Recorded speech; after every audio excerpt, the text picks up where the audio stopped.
Broadcast is now starting. All attendees are in listen-only mode. Good afternoon, everyone, and a very big welcome to the new shorter format of Vice Cloud webinars. We've got this one on procurement rules and regulations simplified.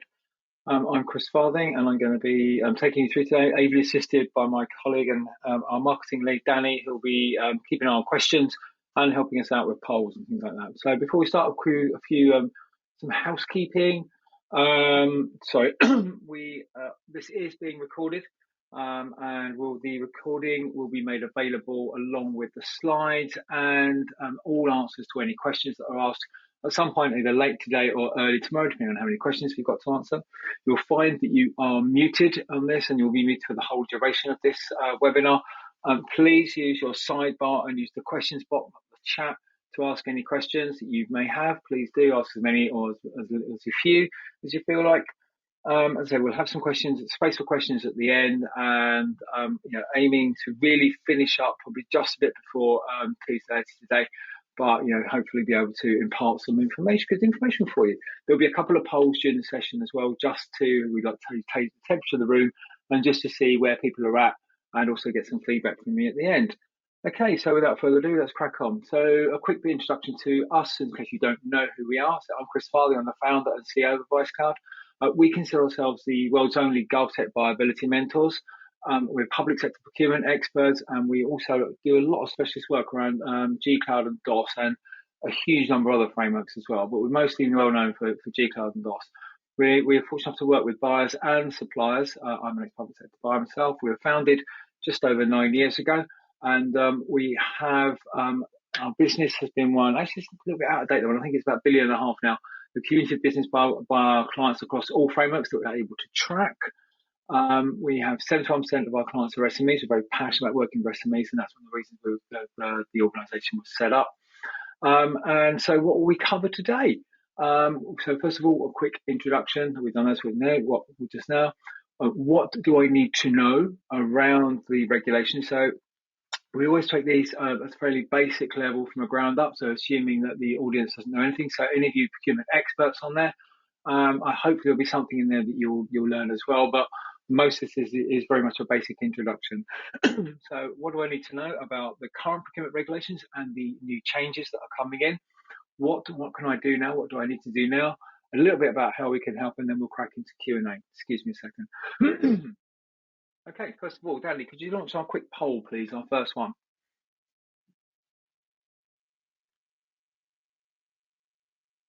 Okay, so how well do you feel you understand public procurement processes? And please check one of the following. I'm an expert. I know a lot, but looking to know more. I know a little. I really don't know much. I know nothing. I'm new to this. I'll give you about 45 seconds to a minute to do this, and we will then see how many people have voted.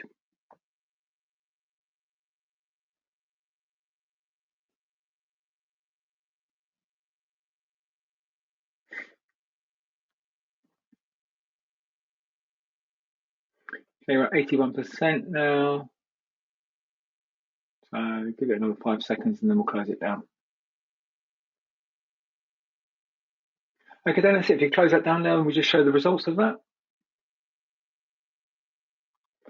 So none of you are an expert. Who is these days with the procurement stuff? It's always a bit of a nightmare minefield sometimes, even for people like me, been in this work game for a very long time.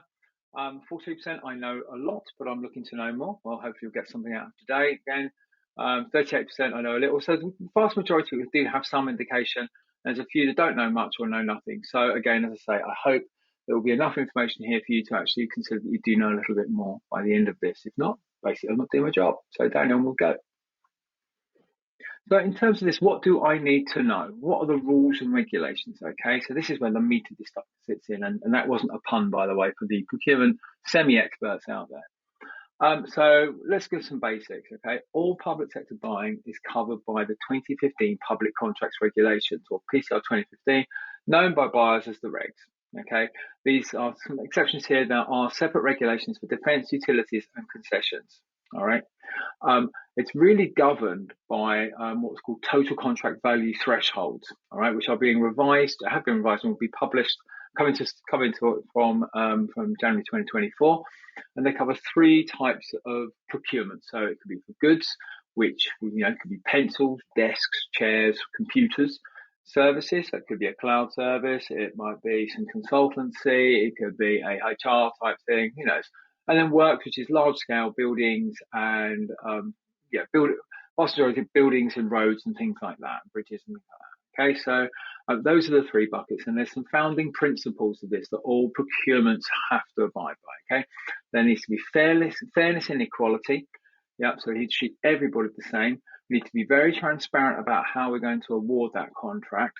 There's got to be mutuality, and that really came as part of when we were part of the EU. That means that we have to treat other countries' accreditations in a similar way that we would our own. So we couldn't insist that an organisation have ISO 9001. They can have an equivalent of that to whatever country they're in. And proportionality. And proportionality means that when the organisation that's letting the tender, the route that they're using, and a lot of the program qualifications here has to be proportionate as to what the size and scope of the contract they're letting. So if you're letting a 100k contract, there's no use asking for 20 million pounds public indemnity. Okay, that's massively disproportionate and is really skewing the market to a certain size player. That's an example there. And we've got a hot link there for you. Many of these, we've got hot links all the way through, so you can actually find out a little bit more about those. Now, so policy is set. That was set 8 years ago. It is going to change, but they're often changed every year. And the Cabinet Office Power Commercial Service issue what are called procurement policy notices, PPNs. Okay, these signal major updates to procurement processes and policies from the UK Gov, and they're released by date order. So we've got here, we've got an example of PPN 1023, which would be the 10th notice in 23. So there's quite a popular one is 0620, which deals around social value. And that doesn't mean it was done in June 2020. It means it was the 6th notice of 2020. And that's what buyers will often use, this jargon. Very fond of jargon, a buyer. So they like to keep everything lovely and opaque. So if you hear someone saying, well, PPN 06, blah, blah, blah, that's what they're talking about. Okay. UK government does publish useful breakdowns of each one as well. You can sign up to them to have regular updates and get the same thing the buyers get. And again, there's a hot link there for that. And we've got a few recent ones here for you. So here we are. Here's 1023, taking account of a bidder's approach to payment in the procurement of major contracts. Means there is changes to the selection questionnaire. If you don't know what the selection questionnaire is, that is the bit that's the backwards look. So part of a tender always will have a backwards look at the sort of organisation you are, and then the ITT or the quality area of the response is what you're actually going to be doing to tell how you're going to meet that tender response. So the selection questionnaire is very much a background stuff on your organisation. So bidders are required to demonstrate they pay 95% of invoices within 60 days, which is great news, especially if you're an SME and trying to deal with some of the large organisations. Not pointing any names, American software companies, but your 90-day, 120-day policies really are archaic and not very pleasant to deal with. So 90% of these with an action plan will get through. That's an action plan to improve to get to 95%. And you've got to be paying all invoices within an average of 55 days. So again, large American US firms or any firms that have that are of the larger size that have onerous supply payment policies, really you're being told to improve. Okay, you need to demonstrate you've got reliable supply chains, applicable on all contract values above 5 million above. So it will feature on many frameworks. A framework is considered now a contract, and so that people will be asking for compliance with this. All right, comes into play on the 1st of April 2024, but we're already seeing it implemented. There's been a couple of frameworks and some stuff we've seen contracts in that have this stuff already in there. Okay. Here's another one, PPN 0923, the one before, which is the update to the Cyber Essentials scheme. So this is an update on an ancient PPN by procurement standards from 2014. It does reiterate the importance of suppliers to hold Cyber Essentials Plus. Now, we used to call Cyber Essentials Cyber Inessential because it wasn't enforced in government. Okay, it was just a thing to have a nice to have thing, and it was never really there. Now, pretty much every single framework has it in there. I think the exceptions are probably G Cloud and Digital Outcomes and Specialist frameworks. They won't be in G Cloud this one, but a bit more about that in a second. However, as I said, it's only really applicable when the data is being passed in the scope of contract. However, virtually, procurement always used to be seen as the blocker, okay, to people doing business, and increasingly, once procurement are on side, I won't say out the way, but on side, once you've done the things that procurement needs you to do, like be on a framework, making sure your housekeeping's in order around your payment profiles and all the other things, you'll then have the information governance team when you're actually trying to do business with someone. And they are pretty much becoming the department of no now. So if you don't hold cyber essentials, it's going to be tricky for you to actually get into a contract where you're going to be handling sensitive data, because this is the bare minimum you need to have. As I say, not always relevant, but we're seeing it increasingly so, and all of our advice always is to get it. It's not that difficult to get. It doesn't cost the earth, and it's certainly not trying to something like getting an ISO 27001 or something. So, for example, here, say it's not needed for G Cloud 14. Yeah, it was supposed to be brought in, but it's not needed now. But it is recommended again, as buyers actually can filter by suppliers that have it, but also, increasingly, certainly within local government and health, the questions that you will be asked are based around your information governance, are based around the CE stuff. So just get it, makes life easier. What else do I need to know? So the major news from this year, and has been going on for the past couple of years, is the Procurement Act of 2023.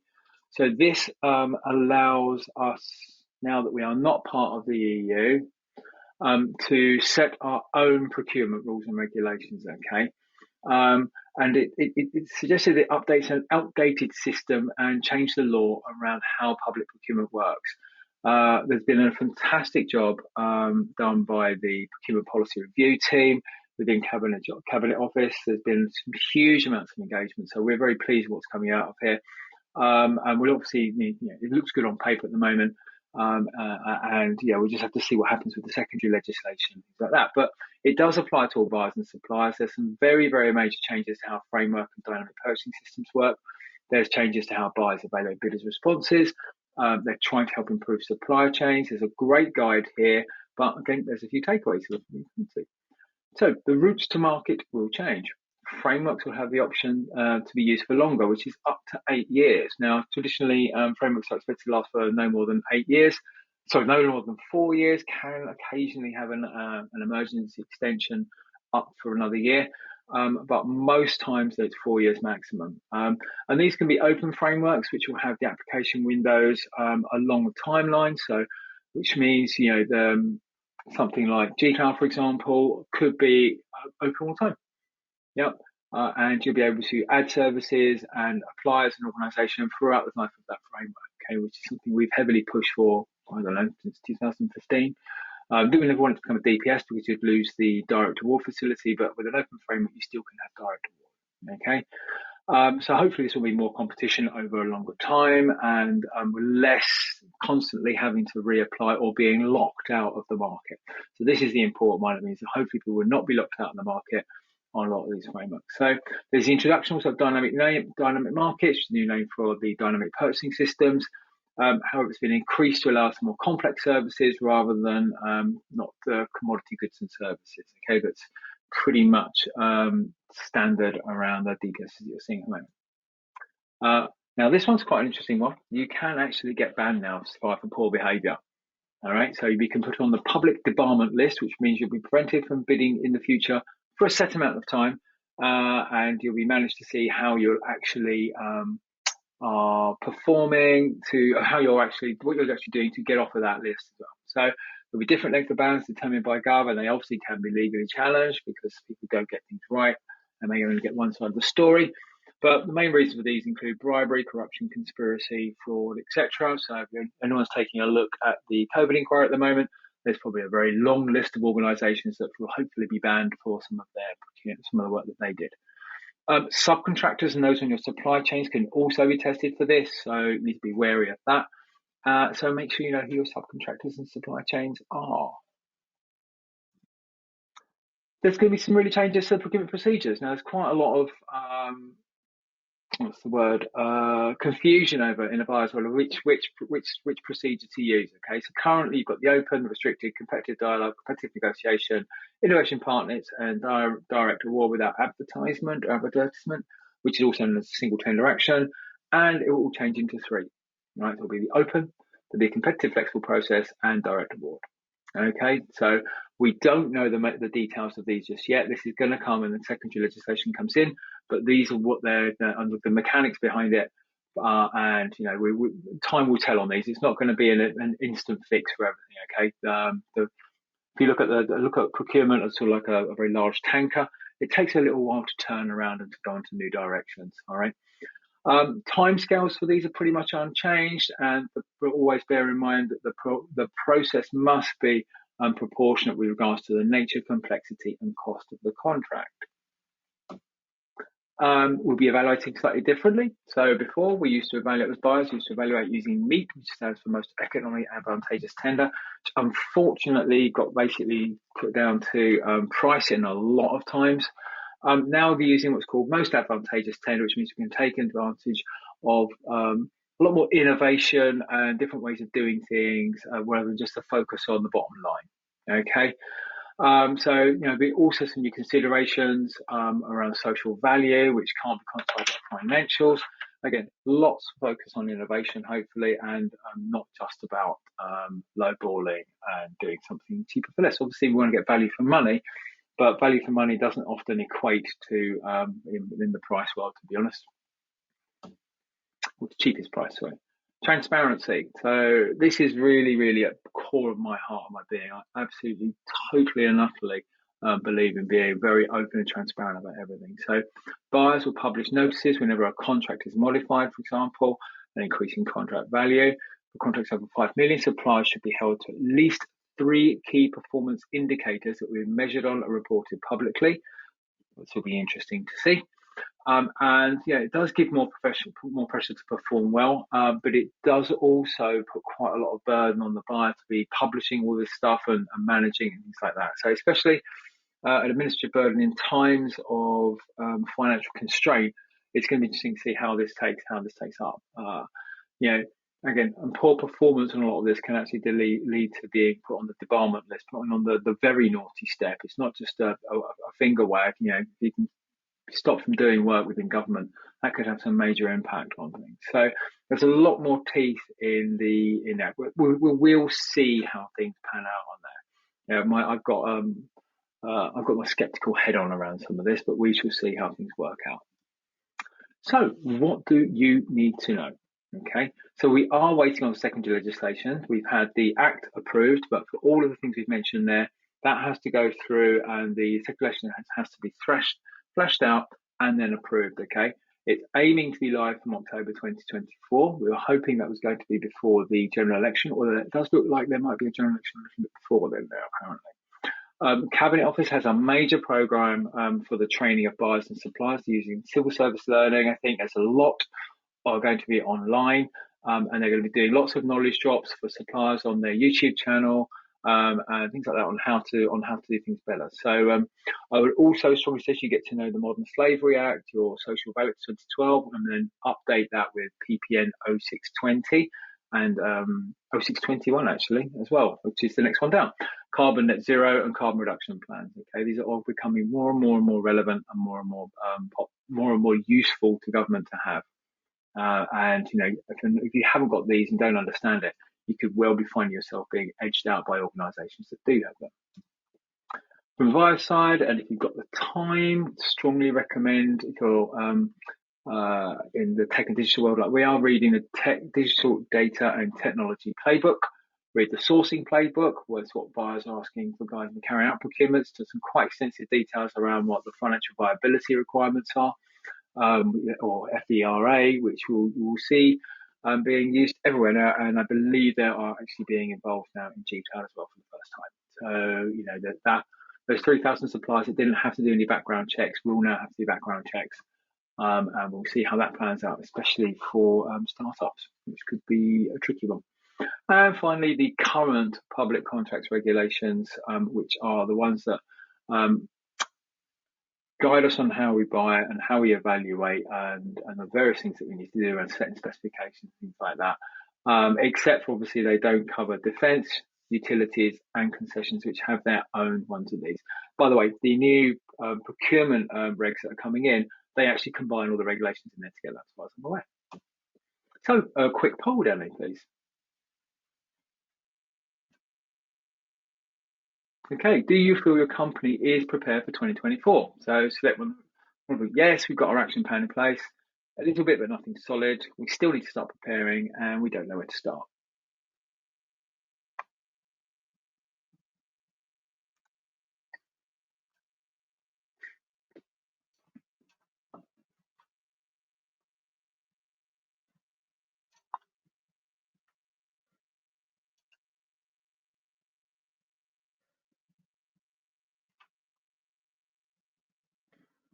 60, 70%. Come on to the 10% of you, please.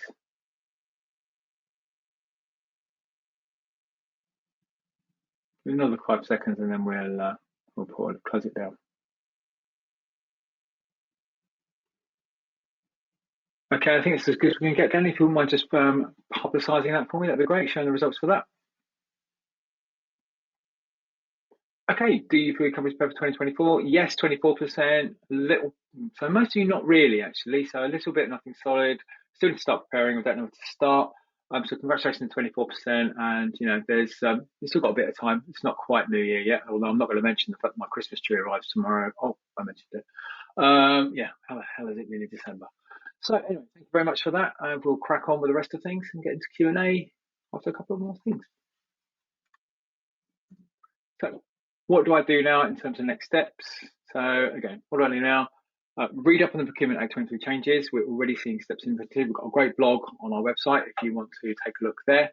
Read up on your recent important PPNs. Make sure you check back regularly, sign up for updates, get your cyber essentials or CE plus if you can.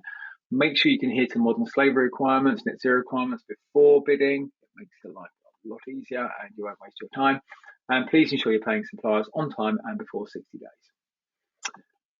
Now, looking back over your bidding process, do you think about your KPIs in your bidding? Can you demonstrate social value enough? Have you checked your contractors and supply chain for the opportunity?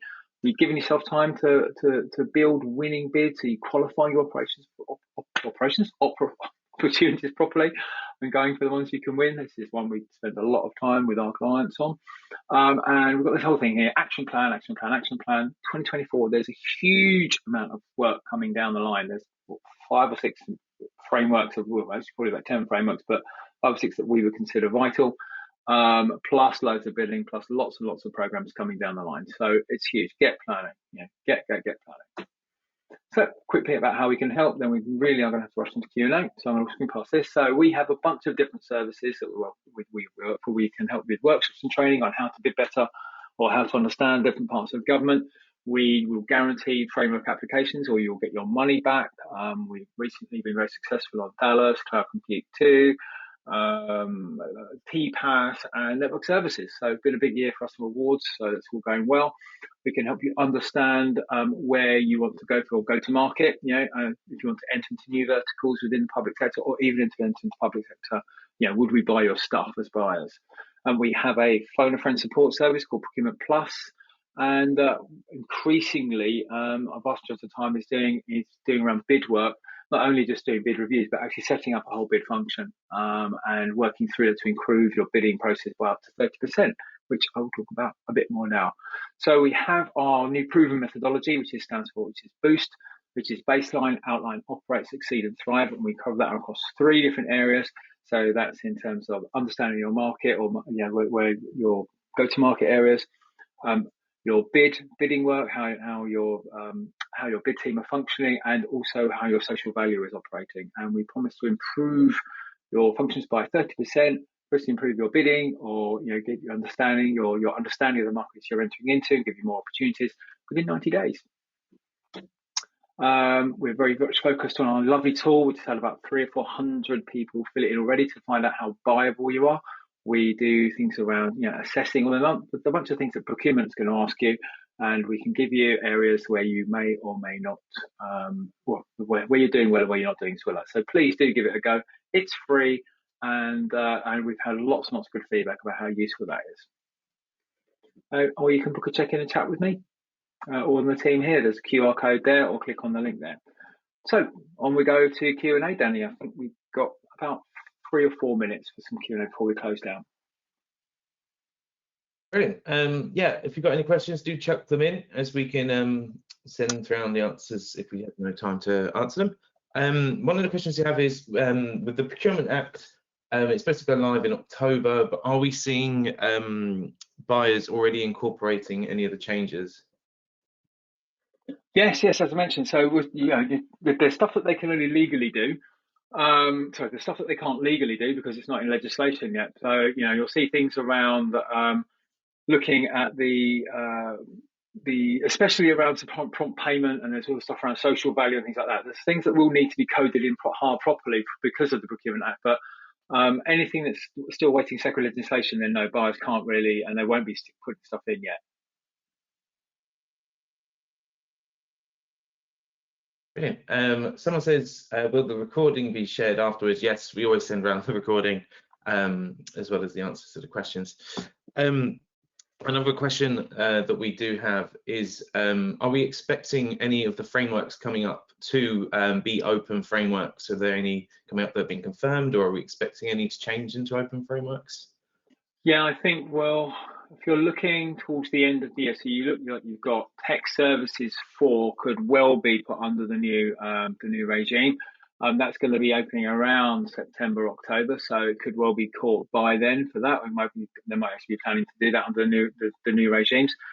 Depending on when CCS decide to go to market for whatever the next version is of digital outcomes and digital specialists and programs. That may well be, it's due to come out in October, but we've heard some things it might come out in May after G-Cloud closes. Who knows? But if that goes in October, that one is likely to call by the new regulations as well. And then anything after that, obviously will be. So the next version of network services, which has just been put back by year to 2025. You've got the cyber services 4, I think, will be as well. So yeah, there's quite a large chunk of them the things that are okay. Give us a shout if you want to have a talk about a pipeline. We've got a fairly well mapped pipeline. Or frameworks, sorry. Someone says, I read there will be one single portal. Is this going to replace all the various portals that are currently being used now? Oh, if only. No, unfortunately not. It's going to be a place where all of the portals that are currently should feed in, and anything that's an open tender should be published onto, I think it's Find a Tender, the revamped Find a Tender service. But the tenders will still have to go back and register for the likes of Bravo and all the other appalling pieces of procurement technology there are out there. Brilliant. Do we have time for one more, or? Yeah, let's do one more and then we can close down. We mentioned action planning for 2024. Is there a sort of template action plan, or how would we suggest doing it? Where do we get started? I think you're going to need to book a conversation with us for that one, to be honest. There's a huge, it all depends on what you're looking to do, who you are, where you're currently at within government, and you're selling to government, and what you're looking to achieve over the next year, 2 years. So I would, I really would prefer to talk to you one-to-one on that basis. Cool. Yeah, so that's all the questions, and I think that timed perfectly. If you do have any more questions, do send them over to us, and as I said, we'll always happy to answer an email if you've got any questions.